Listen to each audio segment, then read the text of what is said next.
good, good. Now remember, Okay. Go on. Did you see the new one? ladies and gentlemen, we have a quorum, so why don't we get started? We have a guest who came a long way tonight, so we'll make good use of her time. Good evening and welcome to the March 8th regular meeting of the Board of Education, the Garrison Union Free School District. Our first agenda item, as always, is the Pledge of Allegiance, so if you would join me. I pledge allegiance to the flag of the United States of America and to the republic for which it stands, one nation, under God, indivisible, with liberty and justice for all. Laura, I'm going to ask you to introduce our guest, Barbara Graziano. Graziano, my apologies. Yeah. As a presentation, but if you want to set the table for us, so to speak, that'd be great. Sure. Or do you? This is Barbara Graziano. I'll just tell you, first of all, thank you for inviting me to your lovely school. It's a nice, beautiful up here. Anyway, I am the manager of school planning and research at Western Suffolk BOCES. And I'll tell you a little bit more about us as we get started. Perfect. Okay.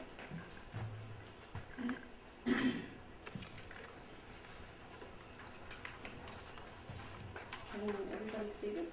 If you can, we have it on our laptops here. Oh, So- okay, okay.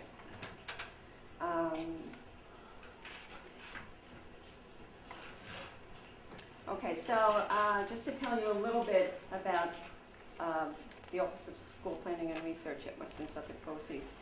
We've been doing planning studies for districts since 1985, and during that time we've completed more than 1,000 studies for districts on Long Island, as well as districts in Westchester, Rockland, Orange, Putnam, and other New York State counties. Just a few of the districts we've worked with up here include Carmel, Byram Hills, Harrison, Mount Pleasant, North Salem, Ossining, Summers, and then also some bigger ones like White Plains, New Rochelle, and Mount Vernon.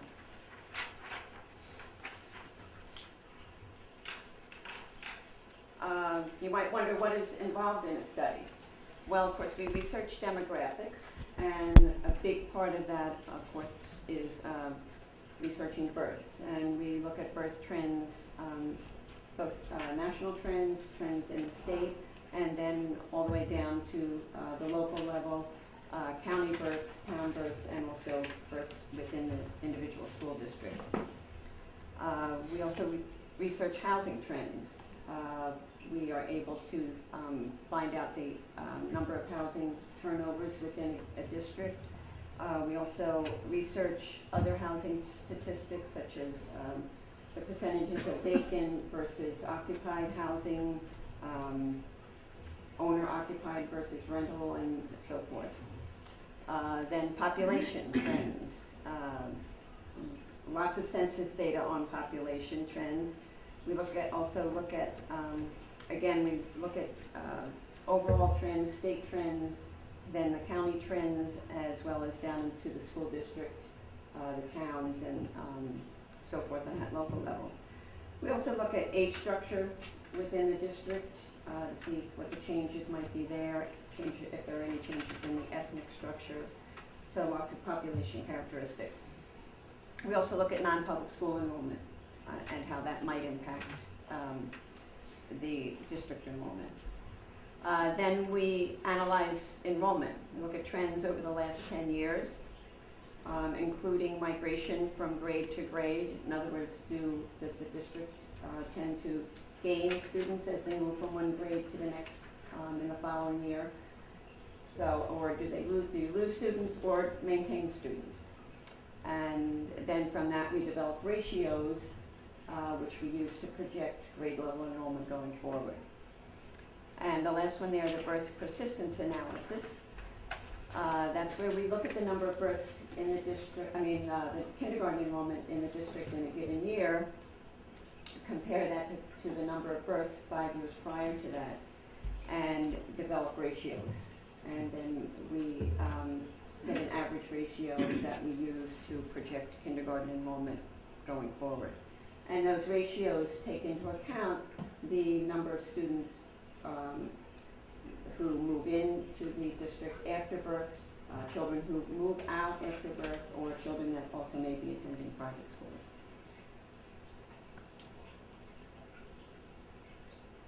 Some of the research sources that we use, of course, we get a lot of our data from the Census Bureau. And there are several different branches that we access. Of course, the decennial information by this point is starting to become a little bit outdated. So then we access the American Community Survey and Fact Finder, because they issue estimates periodically as kind of updates to the 10-year information. Also, the New York State Education Department, we get our birth data from the New York State Department of Health. The New York State Office of Real Property Services, that's where we get our housing turnover from. Then also the National Center for Health Statistics, Department of Housing and Urban Development, Pew Research Center, local planning boards, school district records, and we do a resident survey.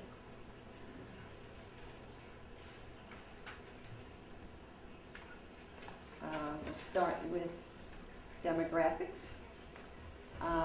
As you can see, population has been increasing a little bit within the district. Overall, there's been about almost a 5% increase between 2000 and 2015, or an increase of 124 people. Barbara, can I interrupt you for 1 second, and Nancy may be able to help you, because we're also showing this. Oh, it's on wait, the screen. does she? No, you're standing fine, but you just might want to go to full screen on the presentation itself. yeah. I think it's the View tab or Or you something. can no, no. Here.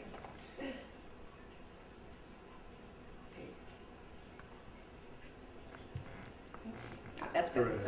Right. That will, we've got it here on Yeah. our laptops, but anybody who's But trying to watch anybody this else, at home, yeah. as we get into more of the data slides, that would help. Thank you.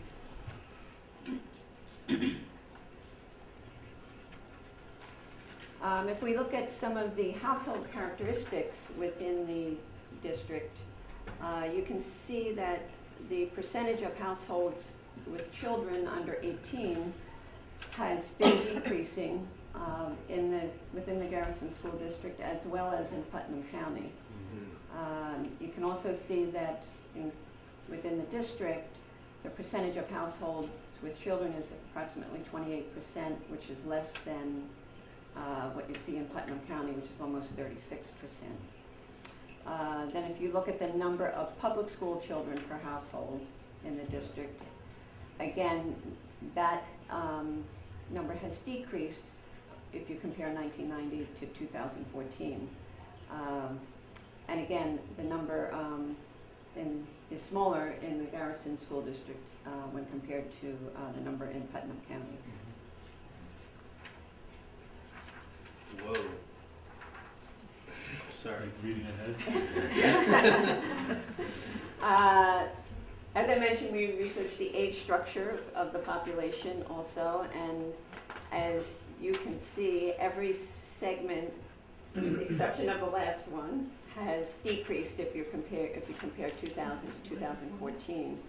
The 65 and older segment in 2000 was approximately 14.5% of the population, and is now approximately 22% of the population, a significant increase, which of course is not surprising, because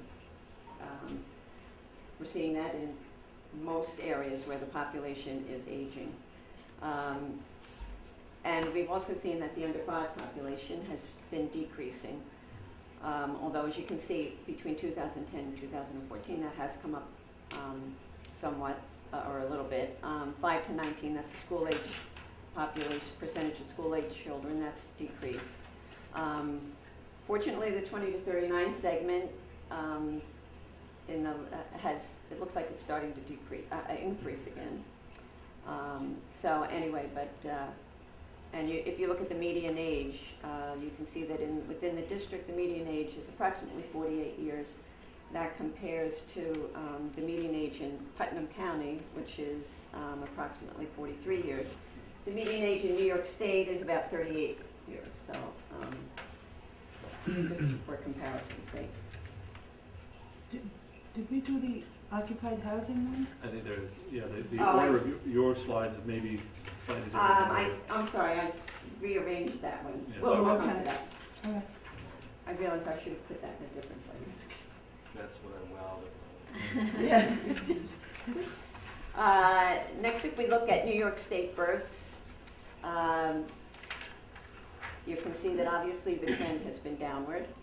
There were approximately, if we're looking at the 20-year period, 1995 through 2015, in 1995 there were approximately 270,000 births, 271,000 births in New York State. And although it's fluctuated here and there, overall it's decreased to a low in 2013 of about 235,000 births. That's about a 13% increase. Decrease. I'm sorry, decrease, yes. And why is that? I mean, what do the demographers say about that? Well, there are a lot of reasons in that there are more women, one of them being there are more women in the workforce, and you know, women are more educated. There's birth control is a lot more readily available. So, you know, and women are pursuing careers more so than they were, you know, when I was growing up. I mean, I had a stay-at-home mom, and then even more recently, the recession really impacted birth rates because a lot of young people were graduating and then having trouble finding jobs, so therefore they were still living at home. Some, and therefore delaying marriage. So a lot of them also had pretty hefty student loan debt. So a lot of these factors combined have impacted the birth rates. And generally, Population's aging. The average population of the state continues to get older, so the older as it gets, the well, more you would yes, expect the birth. there are fewer people of residents of childbearing, not fewer people, but much more percentages of residents of childbearing age than there were 20 years ago. So a lot of these factors combined, and I mean, I see it. I have 2 young adult children, and I see with them, their friends aren't in any hurry to get married and have kids. So, so it's almost like there's been a real kind of cultural or sociological change with the attitudes about having children. So all of that Is has this the impacted. millennial generation? Are they projected to have less children? This, Yes. 'cause that's the next bulb, right? Next population bulb is the millennials, right? Yes, that's the next, I guess you'd say large group. And, but yeah, but the as I said, the millennials have kind of a whole different attitude. They certainly do. You got 2 I got one. My other one's older. So if we look at Putnam County births, we see a similar trend. In this period, the peak was in 1996 when there were approximately 1,200 births. That dropped down to about 800 births in 2013, almost a 35% decrease. So that's a significant decrease. Good news is it did pump up a little bit last in 2014, and I think this year, this 2015 number, that's a preliminary number. I'm pretty sure that will, once we get the final data, which is not available yet, when we get the final data, I think it will show a slight increase. So, although we're not seeing big increases in the last 2 years, it does seem to perhaps be starting to level off. Next are the district's births within the Garrison School District. And although there's a lot of fluctuation here, you can see that overall between 2000 and 2009, in 6 years of that 8-year period, there was 6 of those years had 17 or more births. And in 3 of those years, births were over 20. However, between 1910 and 2010 and 2015, births were at 16 or fewer. So it has definitely kind of dropped down to a lower level.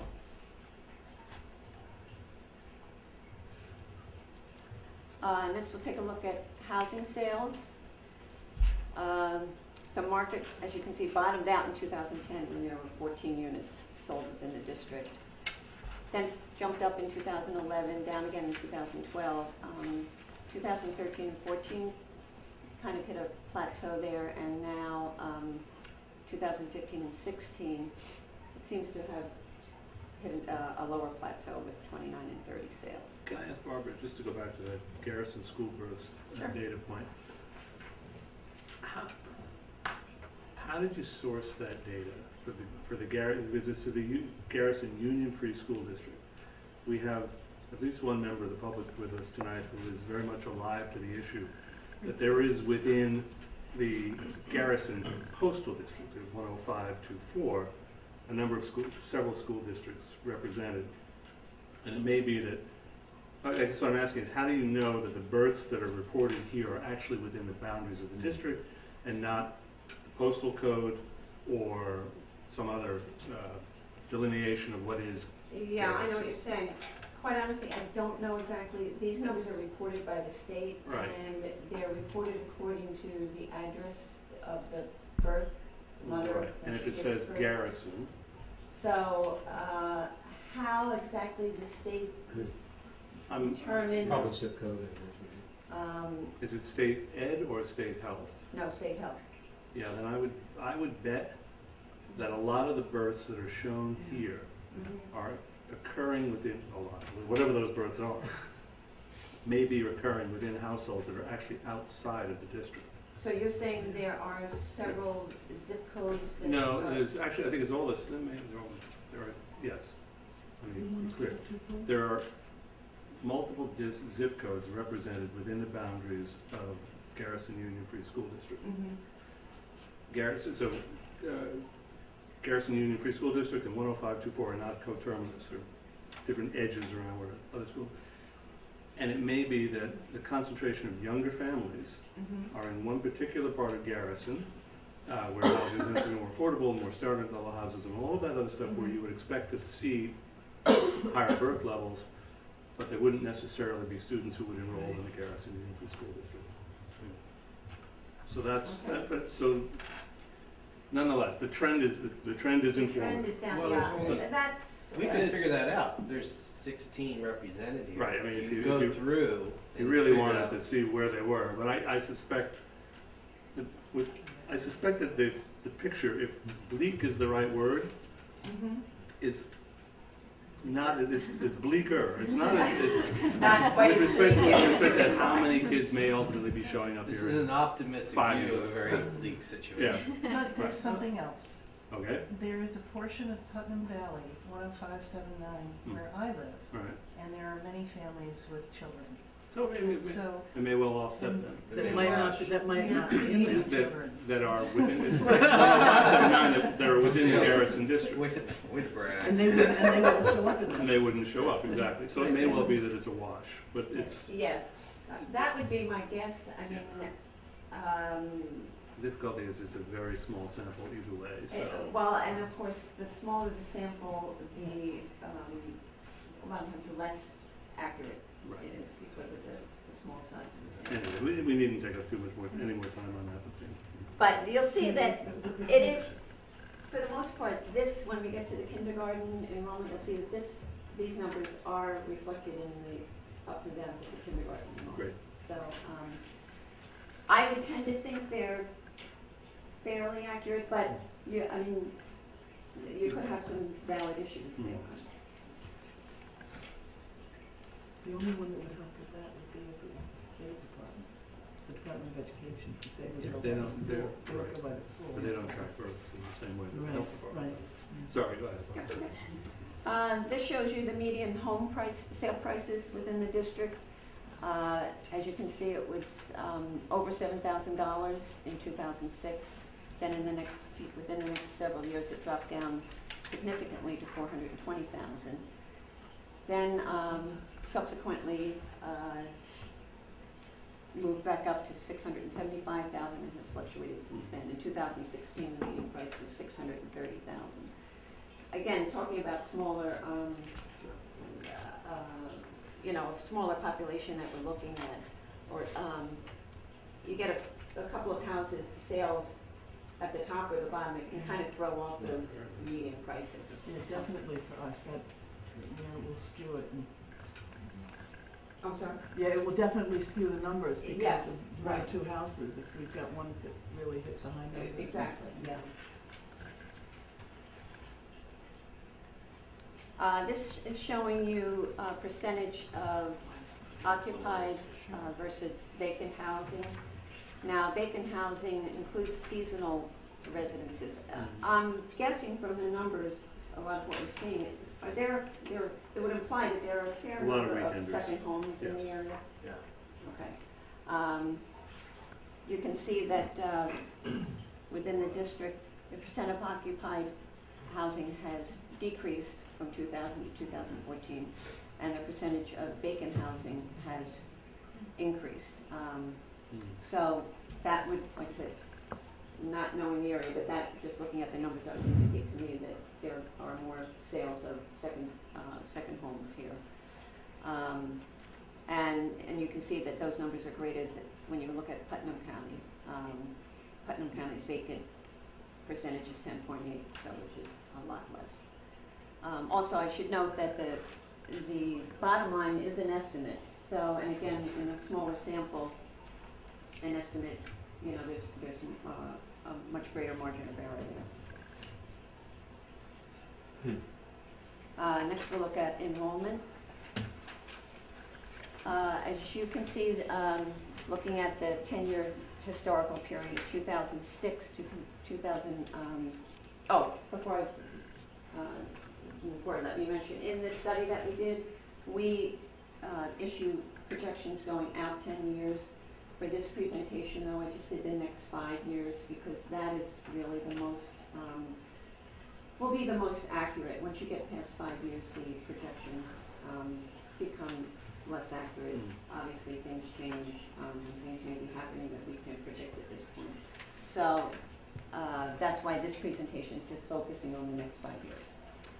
So for this period, the historical period 2006 to 2016, the peak enrollment was occurred in 2007, 295 students, and then has increased since then with a loss of 88 students since 2007, or 60 students from 2006. And as you can see, we're projecting that enrollment will stabilize, and with a loss of just 4 students projected over the next 5 years. How does that compare to neighboring communities? Those enrollment figures. I mean, if you look at Beacon, if you look at Cold Spring, if you look at Peekskill, what does it look like? Some of the bigger ones, did you say? Or just Well, I mean, comparable ones and bigger ones, but I mean, in generally this area.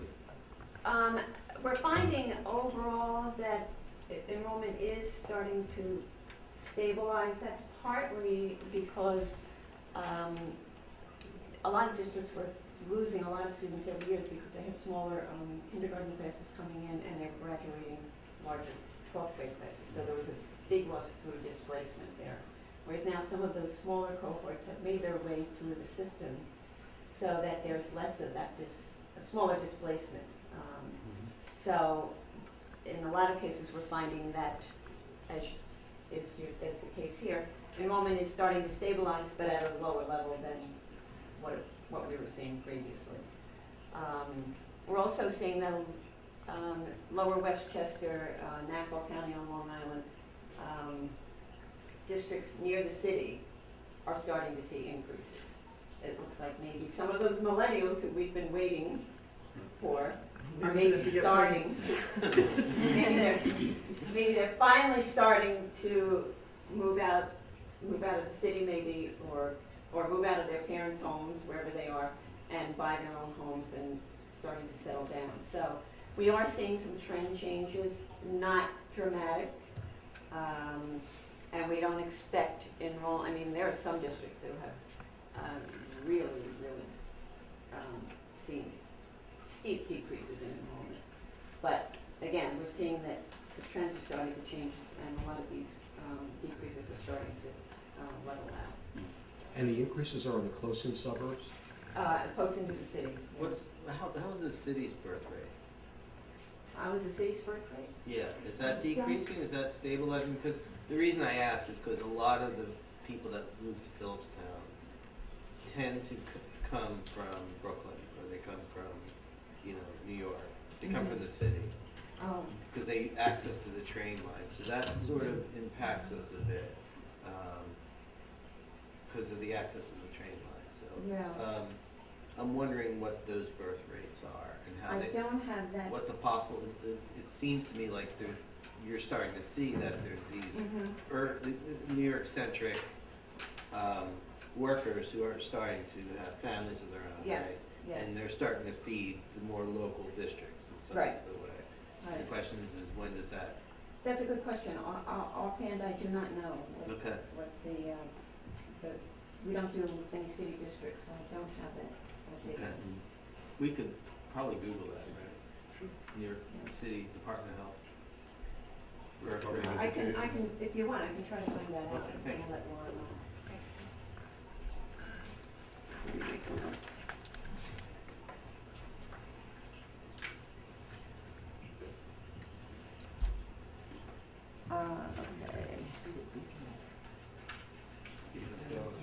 Next is kindergarten enrollment. There was kindergarten enrollment peaked at 39 students in 2007, and then has fluctuated since then between 18 and 39 students. Now again, we're seeing that, we're projecting that kindergarten enrollment will stabilize somewhat, but at a slightly lower level, within 17 to 23 students each year during the next 5 years.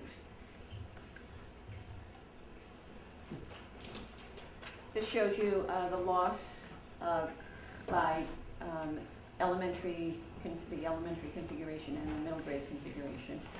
The grade K to 5 configuration lost 44 students during the last 10 years, and the middle grades lost 16 students. And we're projecting during the next 5 years that K to 5 will lose 7 students, and 6 to 8 will gain 3 students. Do you have data on projected enrollment for our high school students? Or do we only do KA data? Yeah, I didn't put that on there. That is in, I think I have it here. That is in the back. I don't know if you have your study. Oh, it's in the back of the study. It's, It's if in we the have it back, as an yeah. appendix, that's fine, Yeah, because it helps us, we tuition our, Right. we tuition our students into 2 neighboring high schools, so it helps us think about Yeah, that's why what kind we of tuition thought expense. that might be helpful to include that, even though they're not enrolled in this school, but Right. for budgeting, might be helpful. And then this just showed you the projected elementary sectional needs. Right now, the district has 8 elementary instructional sections, and in 2021, we're projecting that you will need 1 section per grade level for a total of 6. And then some of the factors that are impacting enrollment, lower school district births will result in smaller kindergarten cohorts. Kindergarten enrolled 24 or more students in 6 of the last 10 years. However, kindergarten enrollment is projected to range within 17 to 23 students in each of the next 10 years. On average, the district loses students in transition to most grades, and that is grades 3 to 7. However, average gains are noted to grades, to kindergarten and grade 1, and average maintenance is noted to 8th grade. So, What does that mean, average maintenance is noted? in other words, generally, when the students move from grade 7 to 8, the enrollment is stable. Yeah. Nobody leaves and Nobody going leaves. into 8th grade after Right. having spent Yeah, 7 years here. right. So what does it all mean? It means that your enrollment will remain, at least for the next 5 years, will remain relatively stable. And the average is somewhere between 17 and 23 students in each class, correct? In each grade level, correct? Yes, right. And your Mhm. projection is that 22 or 23 is one section. Well, these sectionals are based on a maximum of 25 students in each section. Right. Now, of course, it depends each year. Some, right. Max Historically, we've class, I had see. smaller Okay, classes. max class. Yeah. Yeah, we have a magic number where we split. Right. The magic number here. So, I'm sorry. no, I got questions. Anybody? What's the total population of 6th, 7th, and 8th grade?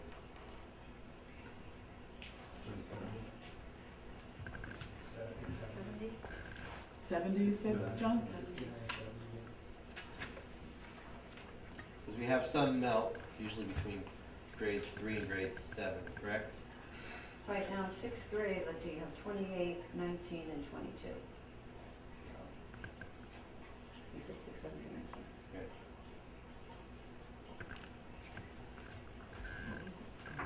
It's in one of the slides. 70, 69. Okay. Oh, John was right on it. 69, and then Transition from most grades 3 through 6. We lose students in the transition in each of the grades from 3 to 4, 4 to 5, 5 to 6, and 6 to 7. Is that the way to read that last bullet point on Yes. the last slide? Yes. Yes, so now we take an average. Right. But yeah, that's what we use to project the grade level enrollment. So yeah, we're showing averages, average losses to each of those grades. Where do you see that pattern in other districts? Do we see that pattern? Well, presumably some other Oh, districts yeah. exhibit it all the time. I mean, Yeah, of course, every district is different. Some districts, we recently completed several studies for districts on Long Island where all their migration ratios are well above 100%. They're all positive, and Right. there's a couple of districts that we work with that have a big Asian population that's moving in every year. So that tells you there's an active housing market. People are moving into the district. Total enrollment's going up. So if you have a positive shift grade year over year Yeah. in each grade, it's probably a good thing. But where you have districts where you've seen a pronounced trend in nearly all of the grades, where you're leaking, what are the typical causes that you tend to see? What drives that? A lot of it is they're moving out of the district to moving up to, it's really just a matter of moving in and moving out of the district, but moving out of the district to move to what they consider a better school district. Generally, From the city. I'm sorry? From the city. No, just in from- any district, I guess what I'm asking In is, any area, where you in, say, in see- Putnam County. where you see consistent reductions year over year in most of the grades. So that's the pattern we're exhibiting here. I'm asking, when you see that pattern in other districts, what are typically the factors that drive that? It would typically, I would say typically the two factors would be they're moving out of the district to move to what is considered a better district, or it's just a very transient population where Right. people move in, and they only stay a little while, then they move out. Couldn't it also be a financial situation where they decided they need to move to a different location? It's not necessarily that the school is not acceptable. Well, that could also be a factor. Yeah. Yeah, Maybe divorce rates, anything that could be moving them out. yeah. So we have data that looks at the volume of that, the turnover in housing volume, right? So can you correlate? Can you look at housing turnover in a particular district and look at leakage and say you've got a high correlation there. You've got very high turnover in the housing stock, plus you've got leakage throughout. So one may influence the other. More likely it would be that, which is this district, because of the second home situation, is a little different. But a lot of times, what we'll see is that the owner-occupied and the rental housing is high, and then there are a lot of there's much more leakage from grade to grade. Right. I guess what I'm getting at is we have relatively low turnover in the housing stock. Our numbers, it's a stable real estate market, and yet we've got the leakage. So it's not that people are moving in and out. There's something else going on there. Now. Yeah. Now you do have a high public, non-public rate Right, that's in Garrison exactly. as well. We have competition. That's what Yeah. it amounts to. I mean, I'm trying to remember offhand, what was it? In Garrison. I remember that it was high. Mm-hmm. You bear with me, I'll put it on.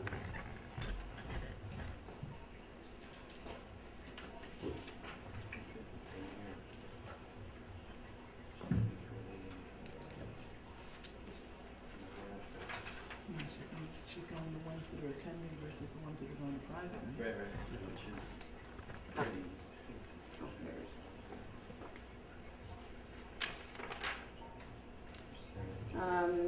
is. Your non-public rate is approximately 13% compared to Putnam County, which is about 3%. So that could account for part of it as well, that they're leaving to go to private schools. And we've looked at this. I've looked at it elsewhere. You can, Putnam, Northern Westchester, BOCES, and Southern Westchester, BOCES, you compile an annual statistical review of their member districts. And in that, they include non-public enrollments. And if you do that, they don't give percentages, they give absolute numbers. But if you calculate the percentages, what you find is that with one or two exceptions, we're among the very highest districts. Yeah. Now, there are lots of reasons to account for that don't go necessarily to the quality of one educational experience versus the other. We're a high wealth district with very low taxes, school taxes, in fact the lowest in the 5-county area. So what you essentially have is the opportunity for a lot of decisions with respect to educational options that other parents in other districts just don't have. Yeah. So that's something we grapple with, and the number of alternatives continue to increase in the surrounding areas. But it's something we have to be mindful of. Do increasing enrollments in other districts tend to correlate, if I understood you correctly, to the infusion of immigrant groups? In some cases, yeah. What are some examples of that? Examples of what Of districts? immigrant groups, just cases where enrollments increase because you have a large infusion of immigrant groups. Yeah. You mean what are the actual districts? Yeah, I'm just curious to know some examples of that. On Long Island, there's, Brentwood is a big one, Central Islip. And who's coming in? Asians? It depends on the district. Jericho and Syosset on Long Island have big Asian populations coming in. In fact, the superintendent in Jericho, which is Nassau County, he said they have people from China calling them on the phone. Yeah. And they'll go online I've heard of that. and buy a house sight unseen, just so, because they know that if they move into the district, it's a very highly rated district, and they know that just by moving into that district, their child is already automatically enrolled. So there's we see several districts like that. There's also others where they are getting a sizable immigrant population coming in. There have been several that have gotten hit with the unaccompanied minors in recent years. That has really been a burden on certain districts that really, because unfortunately the districts that were hit by that influx are a lot of cases poorer districts who really don't have the financial resources to deal with the special needs of some of those kids. Right.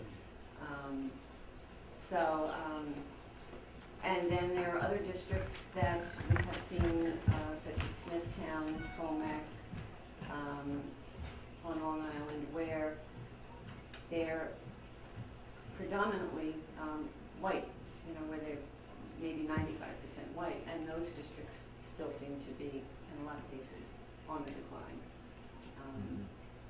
So, because the white birth rate is not as high as in a lot of cases the Hispanic birth rate. So it's very interesting that there. How do we get on that Asian wish list?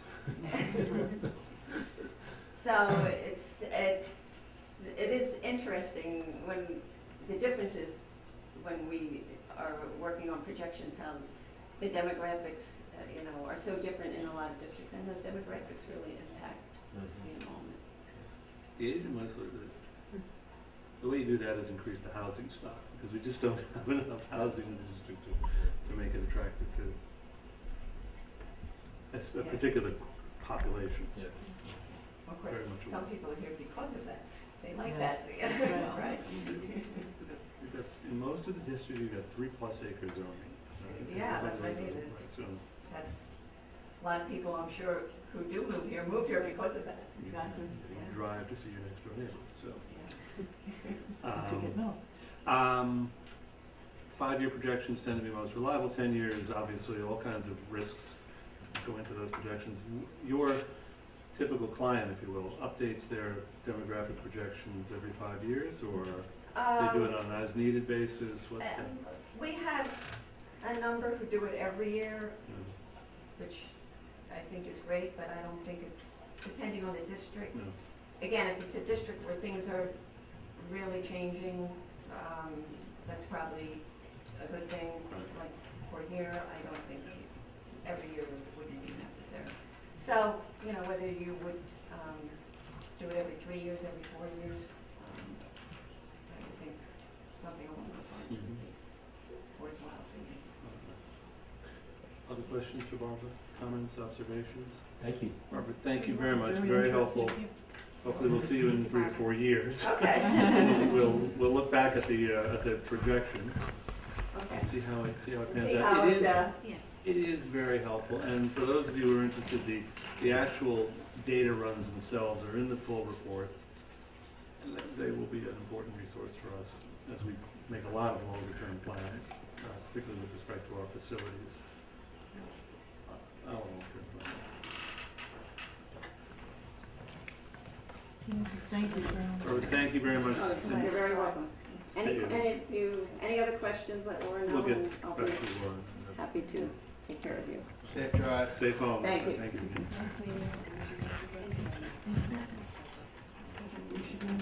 Back to Long Island. Western Suffolk County. Well, that's where her office is, so.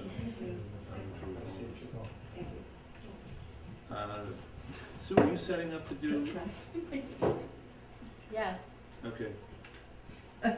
Oh, I see, yeah, so, you got it, right. I'm next, right? That's fine, yep. Yes. You're all right. So, is this?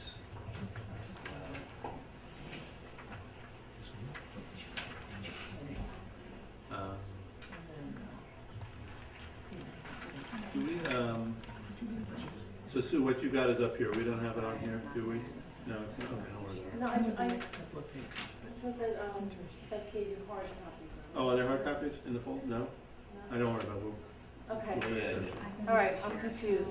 It's all right, no need to be confused. Yeah, maybe that's wrong. Put it in my email.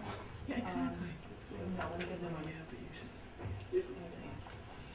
We'll take 2 minutes, because if you have it and want to just email it to the rest of us, we can open it that way. So we can look at it here. and post it. Okay. When did you get it? Sue, I think Sue sent it earlier. Does Laura have the latest? I don't know. No, I don't think so. I sent it to you. That, I'll get it. this afternoon, Arlene. It's in here, though. It's not in here. That's not- Okay. All right, tell you what, so if Beth finds it, she'll send it around, tell us. Okay. Otherwise, why don't you just- I'll put it in Word. Perfect. Yeah, that's Okay. fine. all yours. Okay. Pay attention up there. Another budget presentation, for the 17-18 budget presentation.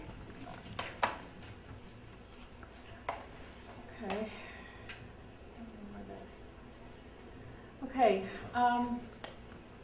so last time, I just want to review, last time we were looking at a budget, this is on the right side, you see a proposed number one, our budget was at 10,676,516 with a $384,000 increase, if you recall. And we talked about different things that may change in the budget. And after having meetings with Laura and John and talking about what we could, try to save money and reduce the budget before we start doing anything, was looking at what we had in the budget. And one of the things we came up with is restructuring staff and not actually hiring a new reading teacher, but using staff that we have. John and Laura probably could speak with that. Let's let both John and Laura talk about that. Yeah. At the back end. Yeah. No, we'll do it at the back end of this, Yeah. Sue's presentation.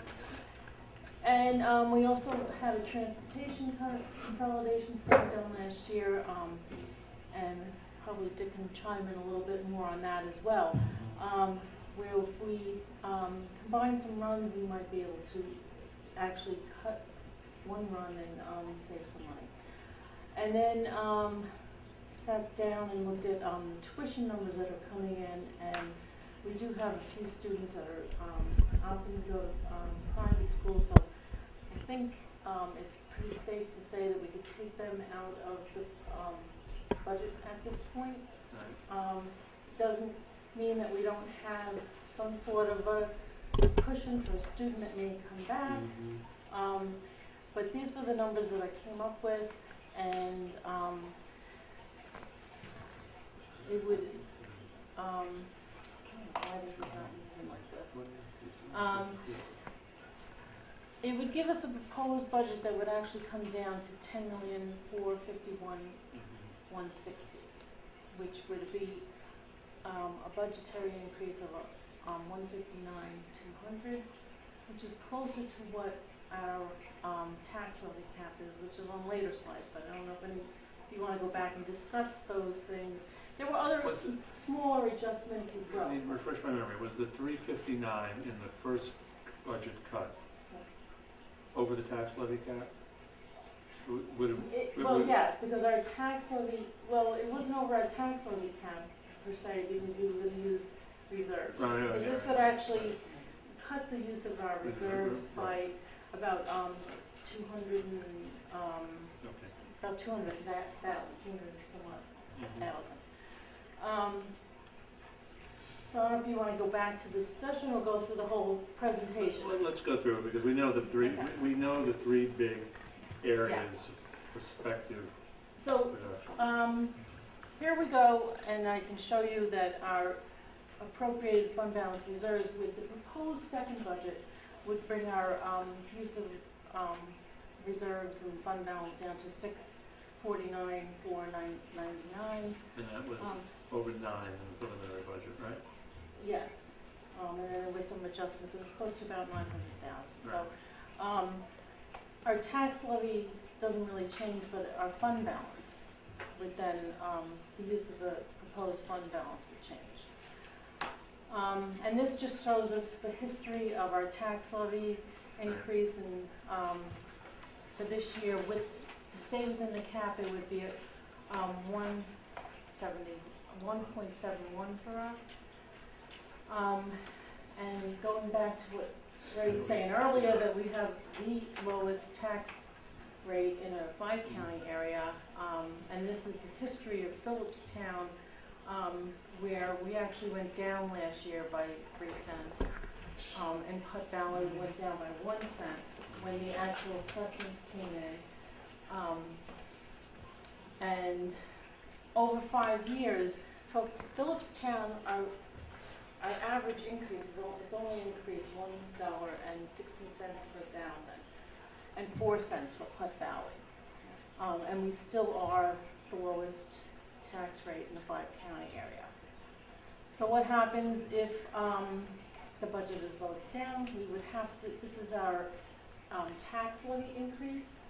We would have to reduce our tax levy, our budget by $149,191, which would bring our levy down to exactly what it is for this year, because that's what we have to do now with contingencies. And that's it, except for attend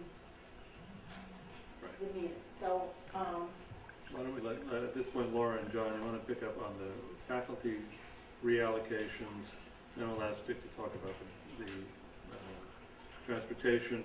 The tuition thing is pretty self-explanatory, so I'm not sure that needs any particular elaboration. The efficiencies with staffing basically comes with our current elementary staffing. We have an elementary certified teacher covering 2 sections of 6th grade this year. In covering 2 sections of 6th grade, a portion of the 6th grade curriculum that an elementary teacher is covering are 4 sections of language arts, reading and writing for 2 different sections, and a period of science. With the reduction of 6th grade next year, going from 2 sections to 1 section, it's basically freeing up that teacher to cover more K-5 and basically creating an extra staff person that way.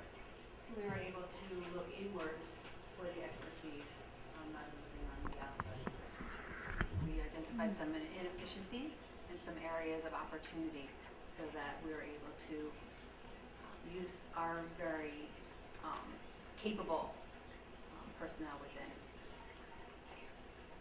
This is to address the original observation, the aspiration in the first budget to add to staff to include a reading specialist. Is that right? Correct. And what we're saying now is, by virtue of some reallocation of existing staff, we can devote a staff member who has that expertise, and I stress that, who has that expertise to take on that reading responsibility, reading instruction.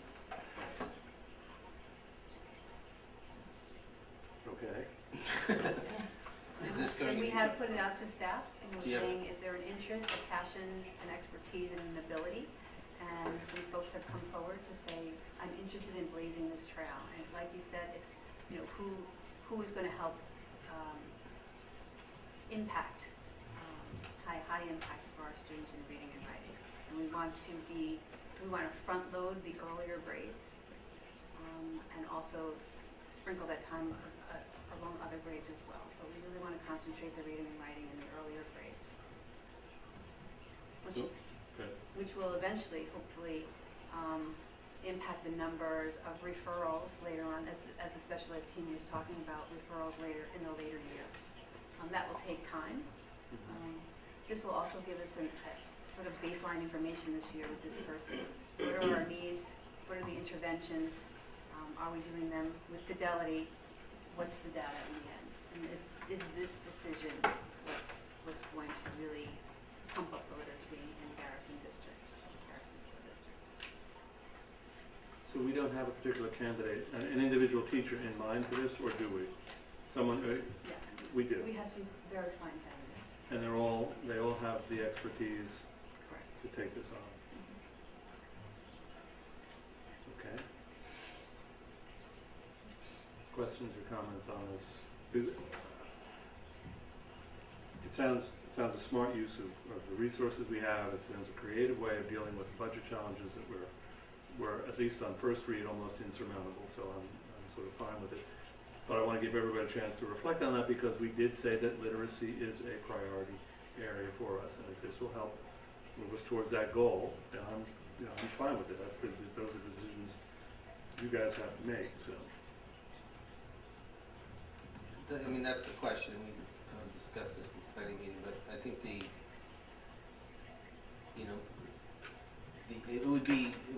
I'd be lacking due diligence if I didn't ask, does this projected restructuring answer the kinds of questions and needs that the staff articulated in their presentation? Yeah.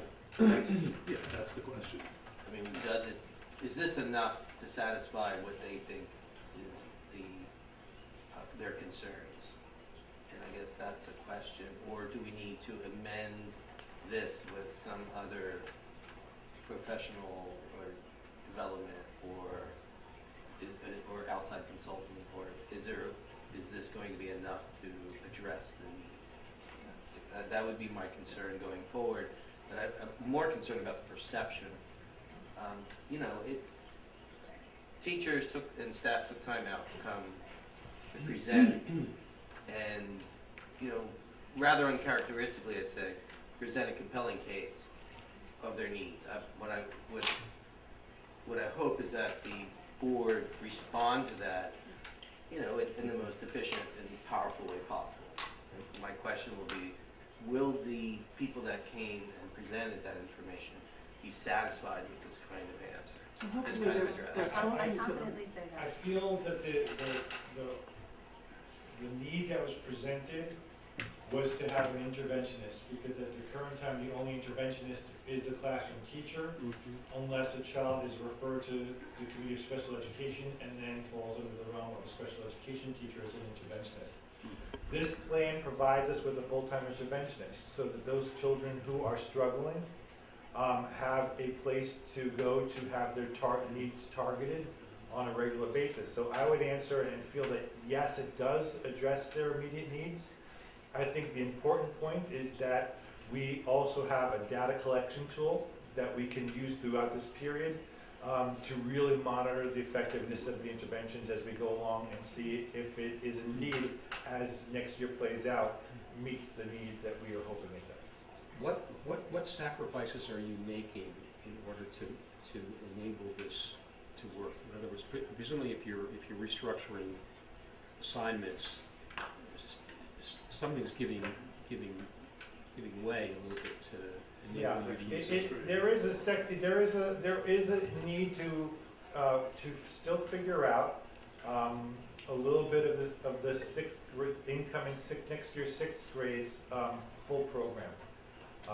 So that is something that I know we have the staffing for, but exactly how it ends up looking is still to be determined, because we would be taking the elementary person that was dedicated to sixth grade and moving a lot of their time into fifth grade.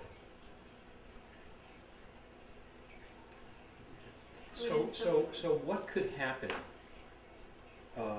before this is implemented or after that would make you change your mind about this? In other words,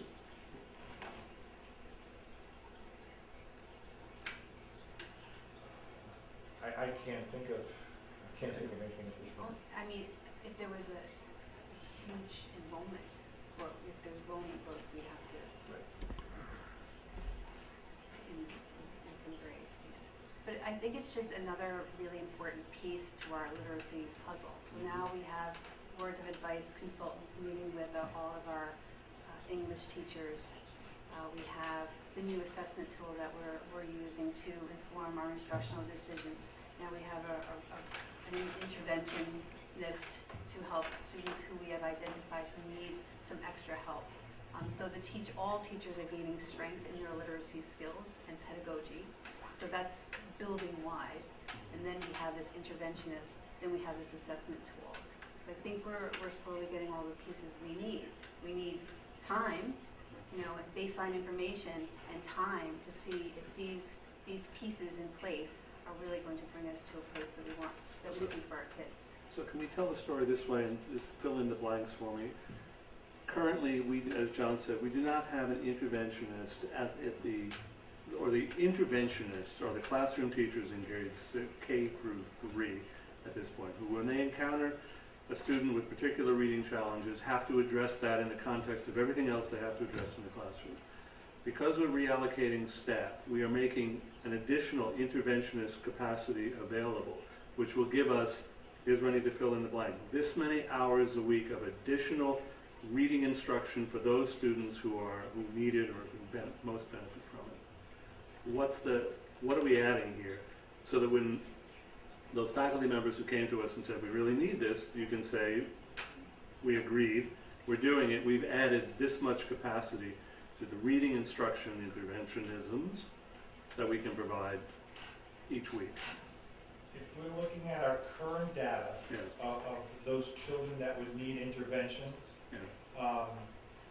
we would be looking at 40 students, K through 5, that require Tier 2 intervention, a moderate level of intervention, and 31 at Tier 3.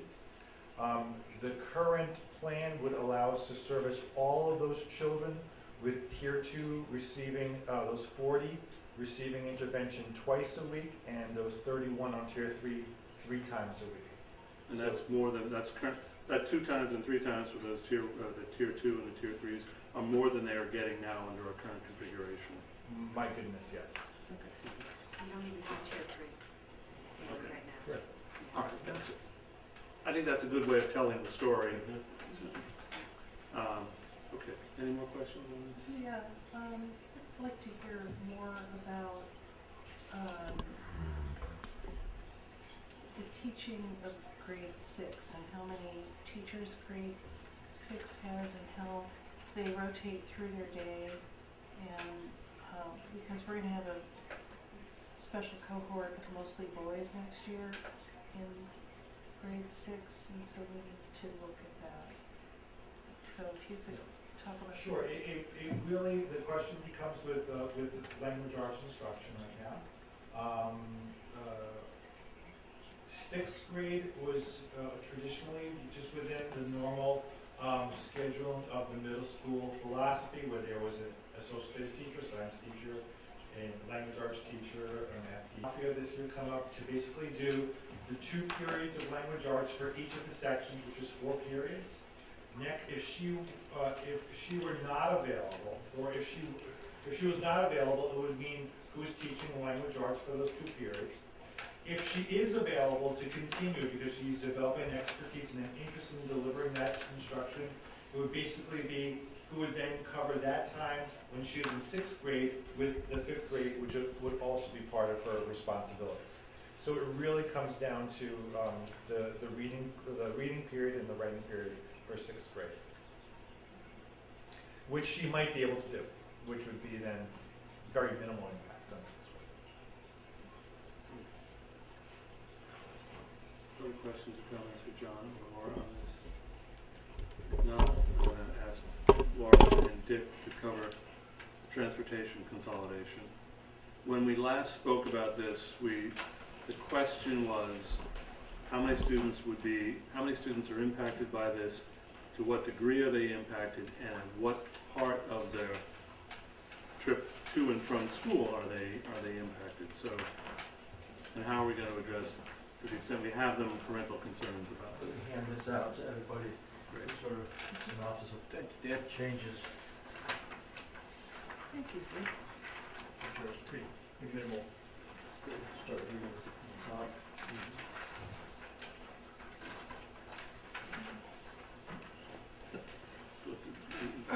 Currently, our bus contractor has provides 5 full-size buses that transport all our students here in the morning. We've been able to figure out, based on our study we had done last year, that we could actually consolidate into 4 buses. And you'll see beginning, the yellow bus will be the bus that picks up the front of the riders. We're getting rid of what or realigning, I should say, what we call the orange bus, which covers Avery Road right now. The yellow bus actually comes in the same direction from his route. He ends up basically going north and all over the Post Road, coming out on Route 9, comes south, comes down Snake Hill and back to the school. As he's passing Bird Mile, he can make the same right-hand turn onto Indian Brook Road, and across Avery, covering the same distance, essentially, within a few hundred yards probably, picking up those additional students. And that is actually the biggest part of the change. And I added, put in there the difference in times, high school and elementary.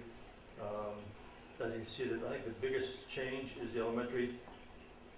Yellow is starts 7 minutes earlier. Mm-hmm. Purple bus is 3 minutes earlier. Blue bus is the same, and there's no change to the red bus. They start 7 minutes earlier, but they, on yellow bus, start 7 minutes earlier, but arrives here at the same time? Right. Okay, so you're basically adding 7 minutes to the trip. Right, he's picking up additional 15 kids. 15 kids. Well, that's frequently siblings, the students who have bus stops, so it's not like, 15 additional stops, it's probably, I didn't figure it out, it's probably 9, 10, 11 additional stops, something like that. And how's it work on the back end on the way home? It's essentially the same thing. Yeah. It's the same route, and return, and the progress is the same. Basically, we're going the same way there, the same route they are now. The yellow bus actually reverses his route. Because he starts at Valley in the morning, and then in the afternoon he starts on this end, reverses the route, and ends up in Putt Valley. So I guess what I'm asking, the last kid to get off the bus, if this configuration, would get off 7 minutes later than he would otherwise get off? Yeah, probably. It's about the same thing, yeah. Okay. But very, very minimal, in fact, which in some cases may actually help parents because they're rushing home, trying to get home to meet the kids, and now that gives them another few minutes to get that happen, so. Dick, thank you for this. I was just wondering, do we really pick up kids at 6:14 in the morning? High school kids? Yeah. Jeez, Well, they bus leaves here from, to O'Neill 5 minutes to 7. Yeah. So. right, I just didn't think of that initial pickup at Oh, yeah. 6:14. Welcome to the real world. Cold weather on the plants are 30. These are the kids who have a big incentive to turn 16, get their driver's license, and drive themselves to school. 6:14. That's the parents' incentive. Questions for, it seems a very smart allocation of resources. Questions or comments for Dick? I think it's a great Very reallocation. smart. I have a question actually for John about it. So, yellow bus is going to go from 36 kids to 51 kids. That's a rowdy bus. How are we going to handle discipline on that bus? Because Ray has to drive. Well, until actually our loss of 25% of our population here, most of the buses had 45 to 60 kids. Purple bus typically had 60 plus kids on every day. So we've done before, and every other school district on earth has those kind of numbers on their buses. Yeah. Well, that's numbers. It's not really addressing the The question. rowdiness issue.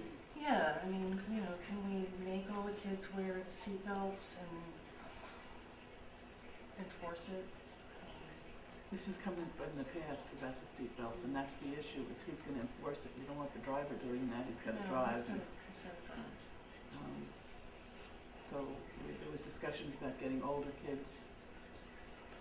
They do some bus patrols, right? And then, Kick out a sash and a badge. and there's no money to pay somebody to Really close. supervise.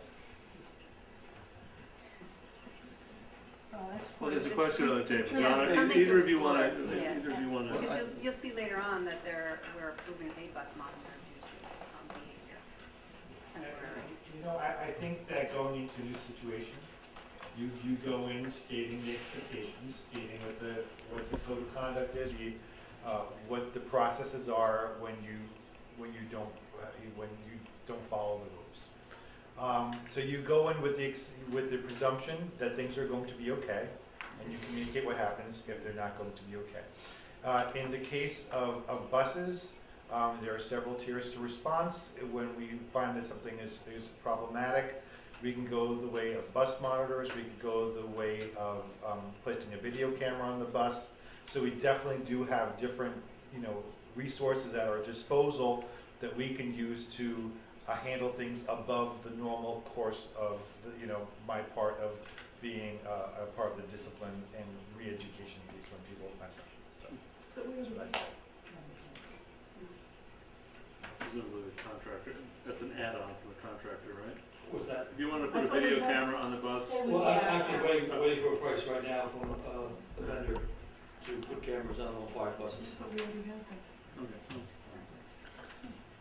All right. I don't know What if does there's any it questions take? on the money part. Yes, on the, well, That's the worst Yeah. job. what was our 650 use of reserves? Yeah, it was around 649. 649, yeah, 649. I did What's want, up? Sorry, go ahead. I did want to mention though that when we left the last board meeting, we were tasked to say, you know, so look at the budget, work as a team, figure out inefficiencies. And I do want to give a shout out to Sue and Dick and John, as well as many staff members, in really thinking about like how can we, you know, still see our district priorities come to fruition, but still be fiscally responsible as well. And so I'm very proud of the work that's been going into this. I mean, there'll still be changes moving forward, but I think we made great strides from the last board meeting that we had to this moment too. We're still concerned, you know, and we're still dipping into reserves, but. Well, that was my question for Sue. We don't have a slide, and it might be helpful, because I've seen it around. Our use of reserves over the last, you pick it, since the tax levy cap has been in place, since 2013, so 5 years. At 649, that will be our biggest use of reserves to date. Well, actually, this is what we budgeted, around what we budgeted last year was 638,000. That's my question, that's because it's, so last year we projected We projected 630,000. All that, right. and we actually did not. We didn't use it all, we were able to Yeah. refund some Yeah. of it, so that's, So, you know, we're using a lot of money this year. We are going to be dipping, and when we end up with this year, because we have a lot of people out for various reasons. So the sub, and you'll see that in the budget transfer that we'll be doing later. The sub line is going way out of whack, and will continue to the end of the year with all the people that we have out. So, you know, that's my best estimate at this point. And as far as that's next year's projection, it's hard because even this year we're still in motion as far as how far we're going to be dipping into reserves by the end of this year. But we will be dipping in, I can tell you that, for this year. And next year, hopefully we won't spend every single penny in the budget, and that's when you don't spend all that $649,000. For us to balance the budget, that's what we need, is $649,000 of our money. yeah, and the question for the board is, I know we do the slides that are always part of this presentation that talk about the changes in the tax levy and where we stand regarding other districts and how much they tax and so forth. And that doesn't seem to be the issue for the community for us this year, but it is at 649,000. Is that responsible use of? Is that amount responsible relative to our total reserve balance? I would say some of the like the debt service and the ERS, those are actual expenses we're going to have next year, and we need to bring those reserves down. They're for planned use for things, especially the debt service. So we have to start bringing those reserves down. And so at this point, I think we still have to really monitor it, especially at the end of this year and then going into next year where we're going to be at. You know, we've talked about trying to go for an override. I wouldn't suggest that for this upcoming budget, but possibly going forward in a year or two, I would think that we might have to do that. You know, I was reading an article the other day.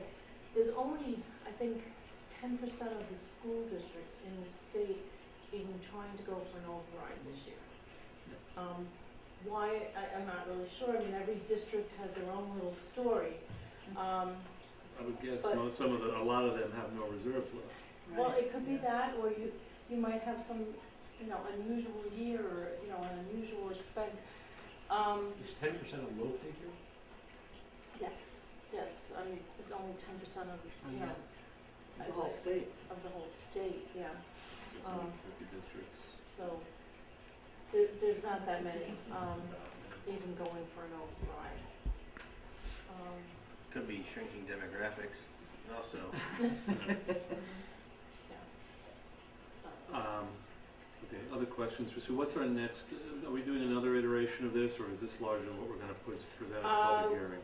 Yes, I'll expand numbers. I wanted to at least propose another idea out there, what John and Laura and Dick and I have been talking about, and at least be able to have the board be able to talk about, and I can expand the numbers a little bit more next time, which I think is in 2 weeks. Good. We're meeting again, so. Is that our meeting on the 28th? Second. Oh, 22nd, then we're doing 28th, good, fine. Because there's no discussion, I'm assuming that we reach some kind of consensus that we're not going to think about a budget override. Is that the case? I'm willing to open the floor to Well, I discussion. mean, the thing that strikes me is that, the economy's in pretty good shape right now. And who knows how long that's going to be true. And I would think that it would be harder to do a budget override if things dip. If the economy dips, it's going to be an awful lot harder to do it. I'm not arguing for one. I'm just saying that we ought to at least consider that and reject it explicitly. That's what we're going to do. I think what we need to know is, and I think we've gone through this before, but I think what we need to know is, at the current rate of expenses, when do we run out of reserve? And then the question would be, how do we adjust for that, either through programming shift or revenue adjustment, in order to, so that it's not like we're falling off a cliff. In other words, one logic would be more modest override over a couple years in order to soften that fall, versus a large override when we're out of revenues. Because what's the word? It accumulates, 2%. If we have a smaller override of, let's say, hypothetically a 3%, and we do that for a couple years, when we get to the shift where we've drained our funds out, our reserve funds, we don't have to have a major adjustment to meet our budgetary needs. So I guess the question is, how do we tailor that? How do we taper that a bit? I think So what would Sue's been talking about this, though. I mean, she's been watching this to see. Yeah. I mean, I did show an analysis last time, I can bring it. Yeah. I might not have been here, James. I watched it, but I couldn't see the screen when I was viewing Okay, it. so I mean, I can make that part of the presentation in 2 Okay. weeks, and so we can have that discussion, I'm gonna say this, I think it would be hard to do a little override every year, because Yeah. just the word override upsets people, and Politically, it's difficult. it's I think you have to go out there with a plan, and if we do go with the proposed budget number 2, we're basically at our tax levy cap, a $159,000 increase when our cap is at $149.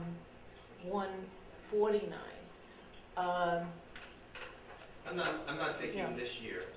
I think it's just something to figure out how we strategically, develop some sort of sustainable practice of figuring out how we're going to meet the needs of a budget when we drain our reserves.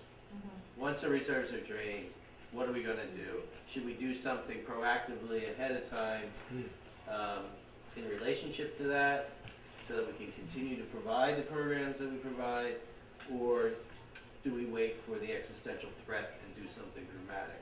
either to the taxpayer or to the program. I don't want to be in that situation where we go to the taxpayer and ask for extreme ask or extreme override, or go to the school and say it's time to make some cuts. I'd rather have a sort of contingency plans as we move forward over the next 5 to 10 years, so that we know how to handle this, what's an imminent situation. But we're not getting close to draining it. Not this year. No. No, not this year, and that's why I think it would be helpful, like you said, I'll bring something and have it more in a chart form so that you can see, my estimated date of when the local point would be. It's, Yeah. it's out there, right? But the question, with Not respect to this this, year, no, not this year. Not this year, next year, so. If we draw down and refund at the same historical rate that we have been doing in the past, our projected worst-case scenario for exhausting our reserve balances goes out many years, is that right? 10, 15, something like that, if I recall. So the question the voters would have for us, if we were to go to them to ask for an override, is basically what for? You have the reserves, you have a budget that you say delivers the educational programs that you want to deliver, it doesn't require program reductions, staffing cuts, increased class sizes, or anything else, and you're paying for it with a reserve drawdown that you have historically been able to refund. So what do you want an override for? And, Right. and it's worth bearing in mind that there are consequences there are consequences for the taxpayers in a budget override. There are out-of-pocket expenses to the district and administrative expenses in terms of time and all. To put up an override budget and to have it defeated, and then have to go back and do another vote. Well, I believe that, I forget the dates, but I definitely think it goes into next year as well. You have the tax freeze, which we don't comply to the tax levy cap, then the Garrison residents don't get their tax credit. I believe next year or this year or both years will be in the form of a tax credit. Right. So it's asking the district, I think it's asking residents for a lot. There's also For an override, I agree that it's coming. But I don't think it's the right time. I think we can look at where I predict it's going to start falling off, and I think maybe in the next year or two, that's something that we have to plan for as an override. But I don't think it's a smart move to do it when you're going to hit people in both pockets, basically. Well, there are other additional considerations. One of which is we have said that at some point in the not too distant future, we anticipate running off all of our current debt from the last time we went to the voters with a construction bond, and then we anticipate going back to them again in the not too distant. Having lost on an override, your chances of securing the approval you want for the bond issue are dramatically reduced, I would think. You get people in the mood for saying no. And I don't think that's a dynamic we want to set up. Understood. So, okay. So anyway, Sue, I'm glad to hear you got another iteration of this. There are some ideas that are still in formation, which is great. There's probably one last presentation before you have to... Before the public hearing. All right. Or before we approve and then the public hearing. Got it. Good. Let's be Brief? efficient with the balance of our time. So Laura, John, Sue will be back up. Yes. Laura, Superintendent's report. So good evening, Garrison, welcome. Just a quick shout out to the PTA for all their amazing after-school programs. They have STEAM Lego, STEAM Inventors, French for Beginners, Let's Knit, Computer Coding, Chinese for Beginners, and more. So start signing up. We also want to give a thank you to GSEP for funding them. Just an update on the roundtable, our drug awareness roundtable, which is on March 8th at 7 o'clock. It's a special board meeting. The panelists include Mike Williams, our very own guidance counselor, Mike Select, who's the regional safety coordinator from BOCES. He will be facilitating the discussion. The 28th. 28th. March 28th. Yep. David Gerber from St. Christopher's Inn, Mike Piazza, who's the Mental Health Commissioner. We have Donald Smith, our Sheriff. Michelle Stringham, she's the Outreach Director from the Walter Holding Home. And we have Bob Tendy, the Putnam County District Attorney. So there's a lot of expertise, a lot of passion, great information. I anticipate a great discussion. Thank you, board members who have submitted some really great questions. I will share them with our panelists, and if you have more questions, just give them to me. But I think they also have, they are excited to, we went to a meeting today, Mike Williams and I, with Bob Tendy, and lots of folks from the community, police, and lots of resources, and Donald Smith was there, and it was a room packed with people who have the same concern and figuring out what can we do as a community to help save lives. And we talked about drugs have no boundaries. We talked about nationally, internationally, and locally, and what can we do. And that we all know that we're really important and instrumental pieces in helping this situation, in the war on drugs.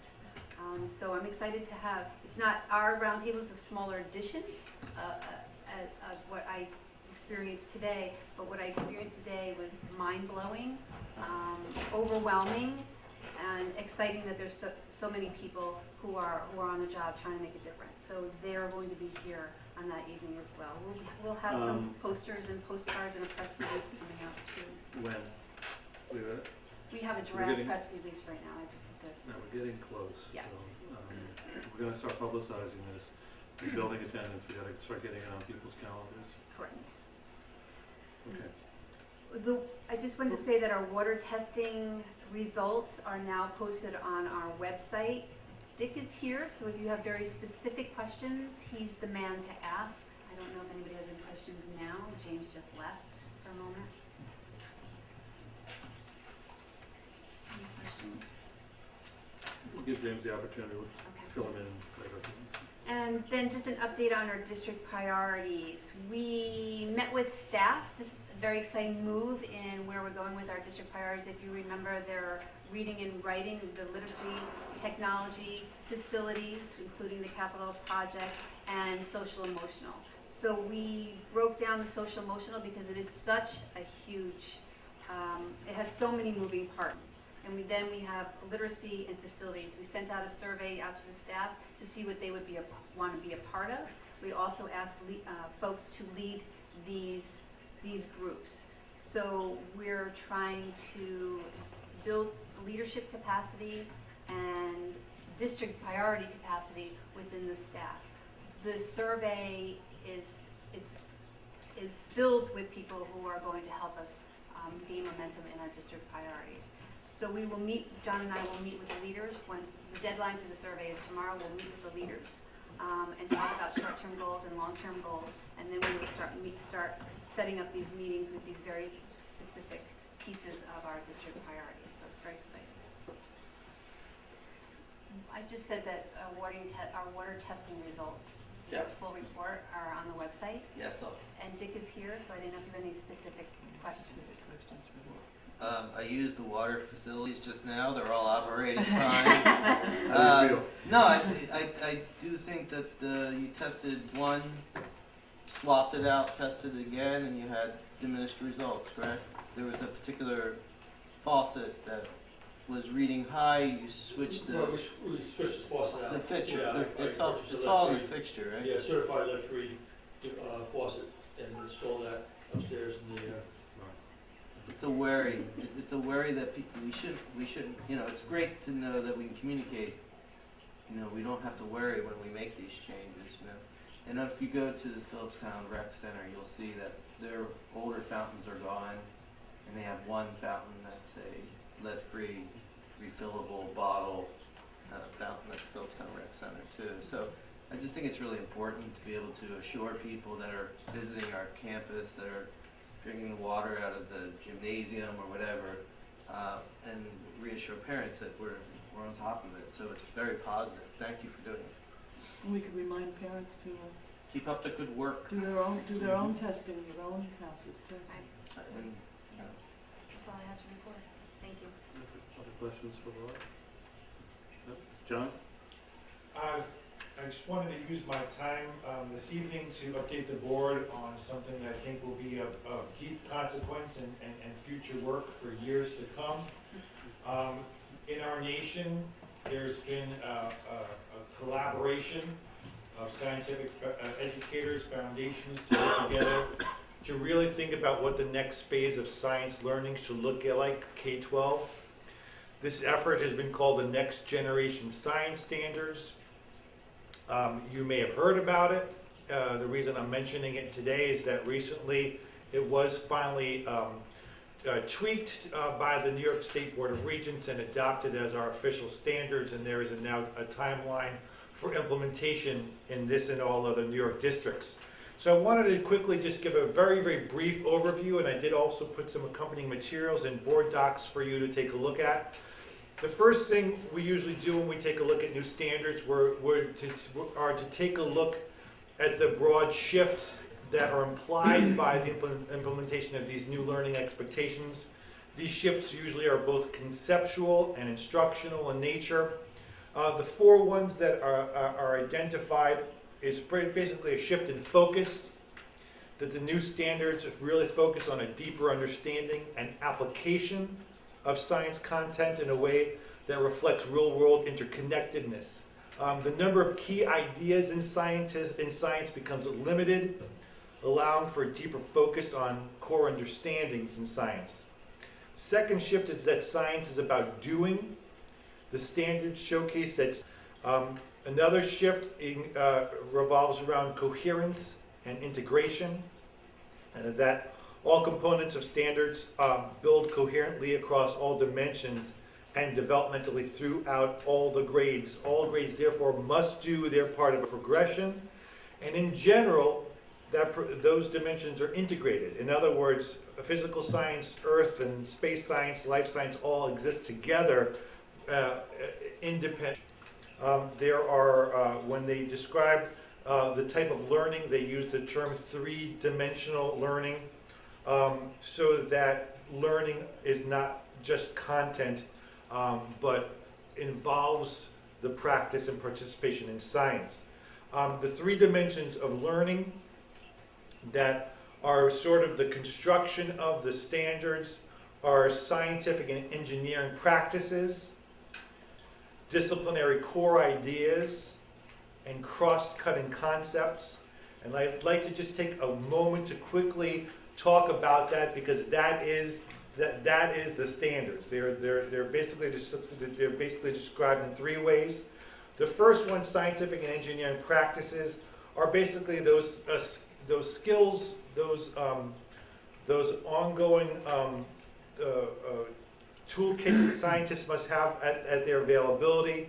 The ability to ask questions, the ability to define problems, the ability to use mathematical and computational thinking, develop and use models, construct explanations or design solutions, plan and carry out investigations, analyze, interpret data, engage in argument based on evidence, and obtain, evaluate, and communicate information. So those are the practices that go throughout the sciences and the engineering principles. The second dimension is disciplinary core ideas. The core ideas are the essential things that students should remember about the science that they're doing. Science ideas are, as I said, are slimmed down. Big ideas are more important than details and minutiae. There is a progression of these core ideas in all the branches of science from year to year, and there are links between the disciplines of science. So once again, it's not discretely life science and physical science and earth science, but they look for interconnectedness. Engineering is both integrated and exists in its own right within this. Then there are also the third dimension of the standards, and that's cross-cutting concepts. The idea of cross-cutting concept is something we learn in one discipline, can be applied to another discipline or integrated into many disciplines. And those are things like patterns, cause and effect, scale, proportion, quantity, systems and systems models, energy and matter, structure and function, stability and change. The way, the analogy that's often used for, in describing the way these 3D learning comes together, of the practices, if you think of an analogy of science learning to cooking, all right? We're talking about those scientific practices, and that almost is like the kitchen tools and the kitchen techniques we might use. So we need to have basically a toolkit at our disposal in which to do the task at hand. In the kitchen, I need to know that the oil goes in the pan if I'm going to lightly fry something. I need to know that it has to heat up to a certain level before I put the food in. I have a trick where I could, put some water in, see if the oil sizzles to know if it's ready. Those are basically a lot of the skills and techniques that we've got to develop within the sciences. The core ideas in cooking are basically knowing what foods go together, knowing what a balanced meal is together. The cross-cutting concepts are the fact that we are always using different things across our cooking. There are different spices that we use. There are different herbs that we use. So the basic idea is knowing these 3 dimensions of learning gets a kid where they could cook the meal. Get the kids where they actually be scientists, participate in the sciences in a way that continues from K through 12, or in the case of our district, K through 8. There are some next steps that we are planning. You're actually hearing a lot about this as we're getting ready to really start the conversations with teachers. Locally, this is the year right now where we're starting to build awareness of the new standards within our district. There is a lot of work on the local level through our BOCES in terms of curriculum and assessment planning and the offering of upcoming teacher professional development. One of the things that we'll probably see the biggest changes is in the way secondary sciences are aligned as we move into the future. In the middle school, there are both integrated learning progression models that have been used in some states like California, and discipline-specific models. So in some places they keep a year of life science, a year of earth sciences and physical sciences. The inclination in New York is to go into an integrated secondary model, so that there is not one discrete branch of science that's studied in a year, but it is integrated life science, earth science, physical science every single year, which then could have an implication on potential regions offerings in the future. But that's still, hasn't been fleshed out by the state. I just want to sort of put it out there. That's something that we're working on. In terms of a timeline, next year we'll basically continue to build capacity with the standards. Really start to implement, try out some local curriculum by 2018, 2019, continuation of the implementation. We would be looking into 5th and 8th grade assessments probably by the 2020-2021 school year. Thank you, John. Thanks. Questions or comments about it? This is good stuff. They've been working on this for a while, this particular group of science educators. So I would like to, if there's any way to develop a kind of colloquia or like a visiting scientist to come to the classroom and provide whatever 30-minute lessons, that would be great. There's plenty of scientists that work in this area. I'm sure it could be tapped to amend. Free? Yeah, I'm sure. That's a great idea. Why not have a little science colloquium for the middle schoolers to say, come in and demonstrate something, talk a little bit about its relevance to the world around us. I think that's a real possibility. I'm sure we can get people to help curate that work in the science fields, and both on the information end, communication end, as well as the lab sciences, etc. Kids would love it. It's terrific, John. Thank you very much. Sue, Yes. back on. Treasurer's report. The treasurer's report, you have the investment reports first. We started out the month with $9,845,856. We got interest of $513, and had expenses, and that was really just a transfer over into the multi-fund of $752, ending the month with $9,094,369.81. And the multi-fund started out with $543,010.85. Overall, we had income, including that 752, from the investments of $1,048,066, and expenses close to that, ending the month with $563,965.76. And that was the January report. We didn't get the bank statements yet for February, so they'll be on the next board. Let's get to this $1,000 gift donation. Um, I think we should do that, and I'm not remembering. Under gifts and donations. I want to say that's a payment from GSEF, and I can't remember exactly what it was for, but I can let you know tomorrow. I'd have to look it up, but I'm sure it was from GSEF. Questions or comments for Sue? If not, then resolve the Board of Education of Garrison Union Free School District accepts the treasurer's report for January 2017 as presented. So moved. Seconded. All those in favor? Aye. Abstentions, nice. Thank you, Sue. You're still on budget status, revenue status, warrant reports, and we have a budget transfer to do as well. With the budget status, revenue status, warrant reports, so it's basically business as usual. Quite a few warrant reports there. I mean, sometimes we get bills in that have to be paid right away, so that's why you see several different warrants there. But I don't know if you have any questions on anything. And the budget transfer, again, I mentioned that earlier. The largest part of that is covering the substitute teacher salary line. We do have a lot of substitutes in the building this year. So even though we increased the budget on that line, I'm estimating that we're going to need to increase it by 110. What's our usual expenditure for substitute teacher salaries? In a year? Yeah. You know, traditionally, we had that line at 50,000. We increased it last year to 75 because I think I mentioned this last year, if you recall.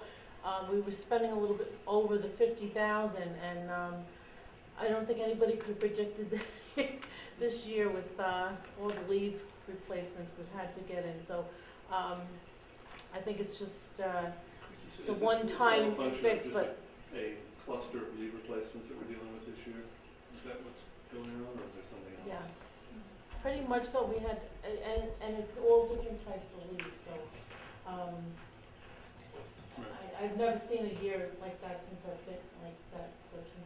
I don't think that's going to continue next year. We just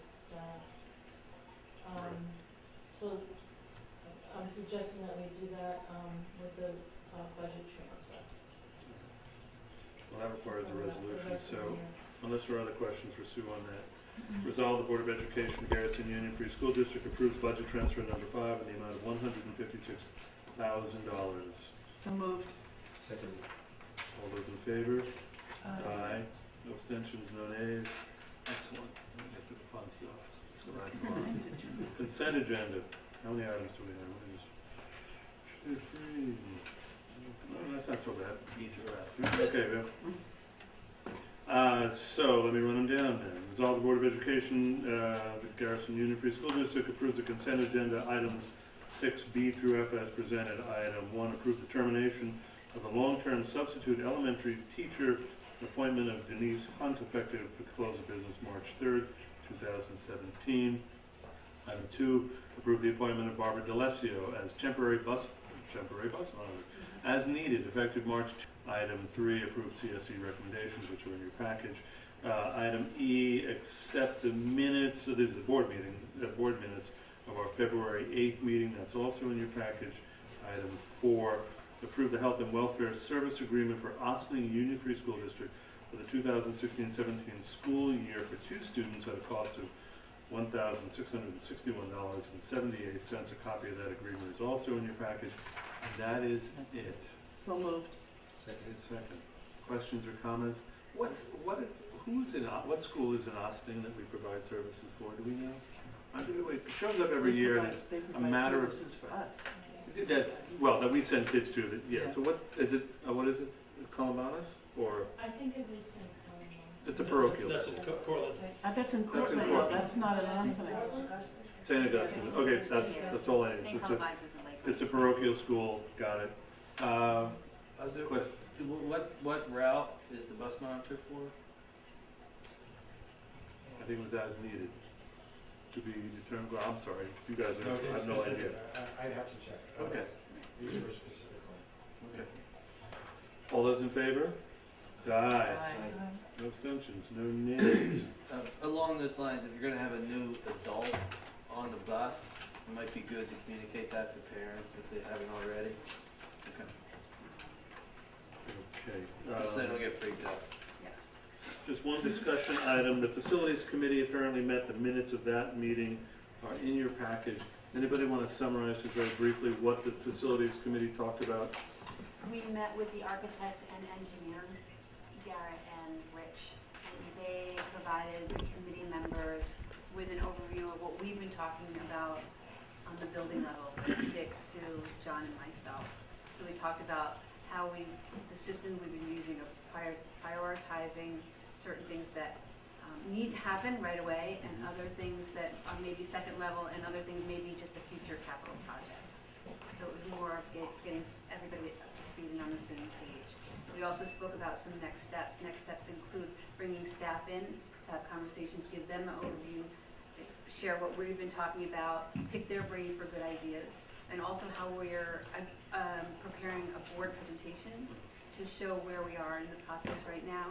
And then another step would be bringing in the community and what that looks like. I sat in on that meeting ex officio. Very thorough, very thoughtful, smart guys who did a really detailed rundown of every corner and nook and cranny of this building that they looked at. So okay, resolve the Board of Education, Garrison Union Free School District authorizes the disposal of the 1992 International 66 passenger school bus in accordance with District Policy 5250. So moved. How are we getting rid of that exactly? Just give me a second and we'll ask the question. So give it, I can't You need second. a second. Jim, second. Questions or comments? How are we getting rid of this bus? I guess we're going to put it out to bid and see if anyone is interested in bidding on it. Do you want it? You can't. Well, you could. It's subject to disclosure. You could buy it, but it's subject to And disclosure if that requirements. doesn't, if that fails, then we'll drive to the junkyard and pick up Junk it. $800 cash. I need an Oh, office. this is the old. It's still on good. Need a safe It's still place. run, yeah. If you want to drive it across country. Oh, you could easily. Oh, The engine's very good shape. all right, here we go. Accept the offer for purchase of a lawnmower. Resolve the Board of Education, Garrison Union Free School District accepts the offer of $1,257 from Dick Timmons for purchase of a district lawnmower previously authorized for disposal on February 8, 2017, in accordance with Board Policy 5250. So moved. Give me a second, and then let's. Second. What's this again? The 2003 lawnmowers that I purchased years ago. We've replaced it with a 2017, I guess it was last year's model, 16. We've had it for 13 years, and it's we don't really need two. Right. But So you're buying the lawnmower from us? Yeah, we put an ad out, in the papers, and I was the only one to bid on it, so Okay. I should have bid $5. Anyway,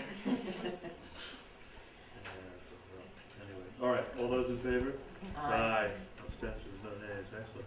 Public comment, we have a member of the public, doesn't. I just had a couple of numbers from last time. I don't know. Yeah, sure, by all means. Yeah, they got it. He's yeah. going, he knows the routine. Hi, everybody. Nice to see you again. Eric Arnold, live in Lakeland, 200 yards or so from the I just wanted to recap from last time. I believe it was Derek who asked how many potential students there are in our area that would potentially be interested in paying tuition to Garrison if such policy were to be enacted. The best I can give you is that I do have a number of students that Lakeland transports from our area, just on their bus. This is not a hard number, but that number is 25 currently. The number of actual students is probably higher because obviously there's private school, kids drive themselves, so on and so forth. So the first guess of around 100 is probably a little high. It's probably more between the 25 and 75 range, but that's what I've got for you from last time. Excellent. That's helpful. As I think with anybody, if someone's close or thinking about it, and you want to send them our way. The reason for that is it would be much more helpful for us to consider and then approve a tuition policy if we had a live prospective enrollee in front of us. Sure. It's not, we can't do this on a if you build it they will come sort of model. So, but those numbers are very helpful. And well, you plant some corn and then everything. thank you. Thank you. Board member comment. Anybody? I just want to make a comment to thank Haldane for the meeting we went to last, the joint meeting. Yes. Interesting and informative. And I also want to, just shout out to thank O'Neill and Haldane that they both said that our kids were doing great and well prepared and everything. So I just think that's a yay for us and our teachers and everything. So that's it. Anybody else? I've got two things, very briefly. One, in a conversation with Dick, I shared with him a story involving myself, personal interest.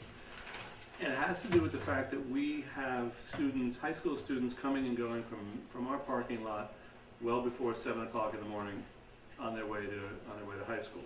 Except our school zone speed limit, 25 miles an hour, only goes into effect at 7 a.m. And somebody narrowly missed running into the back of me as one of our buses was turning into the parking lot the other morning, because when there's no speed limit at that hour, before 7 a.m., those cars fly past the district. So the question we did was, and you don't have to answer this now, but I asked Dick, have we ever looked at maybe moving the start? Contact with the state, with DOT, Poughkeepsie, and I called again today, and still have not heard back from them. I have a name, so I'll keep pushing and see what happens. So that's item number one, and hopefully we can get that done. It's just, That's very useful, by the way. All right, I'll tell you very quickly the story. A guy's in front of me waiting to make the left-hand turn into the southern end of the parking lot. A car is coming northbound, so he's waiting for the northbound car to clear so he can make the left-hand turn. I'm waiting behind him, and somebody came up on me, must have been going 60 miles an hour, went into a four-wheel lockup, and in order to avoid me, swung out into the northbound lane and almost went head-on with the guy who was coming northbound. So, It sounds like your fault. yes, it would have been. I've been rear-ended once in the past year. I don't need to. The other is The other one is thing the about- people that go through the red light all the time here coming out of our parking lot. Sorry, Joseph. One thing, because of the time change, the lights are actually on in the morning, because I take the 6:03 train. Right. So the lights are on, Yeah. and so some people think that, they have to drive 25 miles an hour. So something we could do is, when the time changes again and the lights go It's back darker in the to morning, yeah. 7, Yeah. we can change the lights to make them turn on at 6. So, So they think school's open. That's what they think. So. Well, at least our kids are being transported. There are kids all over that parking lot at that hour. So anyway, the other is something I talked to Laura about after hearing from friends in the Garrison Volunteer Fire Company. Like every volunteer fire company in small communities around the state, these guys are desperate for new members. They have an aging company, find it more and more difficult to devote the time and the physical challenges associated with being a member of the volunteer fire company. And they're always looking for ways to increase membership. It occurred to me in my conversation that the Garrison School from time to time does a very good job of gathering in one place all of the young parents who would make ideal candidates, at least for consideration of membership with the fire company, and asked Laura to think about whether or not, if we have a spring concert or some other events where all those parents are gathered to see their kids perform, we might give over a few minutes to a representative of the fire company just to introduce himself or herself and describe the need, describe the kinds of commitments that are required, maybe have an information table outside, but just help them out because they do yeoman's work with very little thanks and gratitude from the community, and it's harder and harder each year for them to do it. And to the extent we can help, I think we probably ought to, because we have the critical mass of people who might be, as I say, might be candidates. You might, the ambulance crew might be interested also. Same thing. I'm a big proponent of building social capital, and that's the way to do it. So that's all I got. Just a Good brief suggestion. kind of question and comment. One, I want to encourage people to run for the board, and I was wondering if anyone had seen the paperwork or what the deadline was for the. Deadline is Monday, April 18th, I think, whatever that Monday is, Okay. at 5 p.m. But no interest yet. The website is not updated yet, but I can do it tomorrow. And the date of the spring thaw? Anyone can call me. Next, it's the 25th, 26th, whatever that Saturday is. That's usually the March 20th. signature day. Signature night. Yeah, whatever. Saturday the 25th. 25th, yeah. Unfortunately, April, and wondering why I'm not finding it. I am away at a wedding that day, 25th, unfortunately. that's It's always a terrific event. Okay. If there's nothing else, then I resolve the the March 8th meeting of the Garrison Union Free School District Board of Education adjourn to executive session to discuss personnel matters. So moved. Second.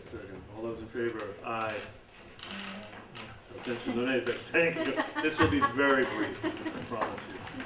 James, yellow buses with an honor.